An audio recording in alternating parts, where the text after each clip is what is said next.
મહેસાણામાં પોલીસે કાર ચોરી કરતા બે આરોપીને દબોચી લીધા અને પોલીસની તપાસમાં સામે આવ્યા છે કેટલાક ચોંકાવનારા ખુલાસા।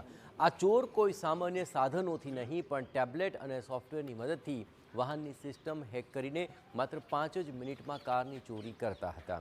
પોલીસે નાઇટ પેટ્રોલિંગ દરમિયાન નાગલપુર કોલેજ 3 રસ્તા પાસેથી નંબર પ્લેટ વગરની શંકાસ્પદ સફેદ સ્વિફ્ટ ડિઝાયર કારને રોકી આંતરરાજ્ય વાહન ચોર નેટવર્કનો ભાંડો ફૂટ્યો।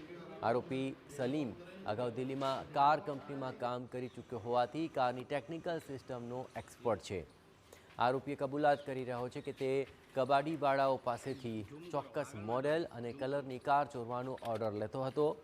રાત્રિના સમયે પાર્ક કરેલી કારનો કાચ ફોડી અંદર ઘૂસીને તે હોટલ કંપનીના મેક્સી મોડલના ટેબ્લેટ મારફતે કારના સોફ્ટવેરને હેક કરી લીધો। જૂની ચાવીનો ડેટા ડિલીટ કરી પોતાની પાસે રહેલી નવી ચાવી તેમાં પ્રોગ્રામ કરી માત્ર 5 જ મિનિટમાં ગાડી ચોરી લેતો હતો। ચોરીને કારણે 50 થી 60 હજાર રૂપિયા મતે વેચી પણ મારતો। આ આરોપી પાસેથી 4 મોબાઈલ, કારની 10 જેટલી ચાવીઓ, ટેબ્લેટ, વાઈફાઈ રાઉટર આ સહિત 15,43,000નો મુદ્દામાલ રિકવર કર્યો। આરોપી દિલ્હી અને ગાઝિયાબાદથી વાહનો ચોરીને મુંબઈમાં વેચી દેતા હતા। 10થી વધુ કાર ચોરીની આરોપીઓએ કબૂલાત પણ કરી છે। ચોર ટોળકીનો મુખ્ય સૂત્રધાર દિલ્હીનો સરફરાઝ વોન્ટેડ જાહેર કરાયો છે।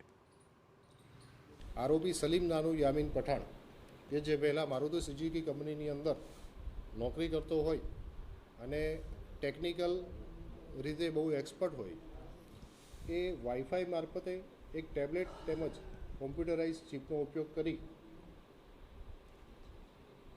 સ્પેશિયલ મારુતિ કંપનીની મોડલની કારની અંદર આ કિટનો ઉપયોગ કરી, સર્કિટનો ઉપયોગ કરી એને કોમ્પ્યુટરાઇઝ ઇનેબલ કરી નવી ચાવીથી ઓપરેટ થઈ શકે એ રીતે કરી અને પછી દિલ્હીની વાહન હોય તો એને અન્ય રાજ્યમાં વેચવાનું એક મોડસ ઓપરેન્ડી અત્યારે પ્રાથમિક દૃષ્ટિએ જણાઈ આવેલ છે।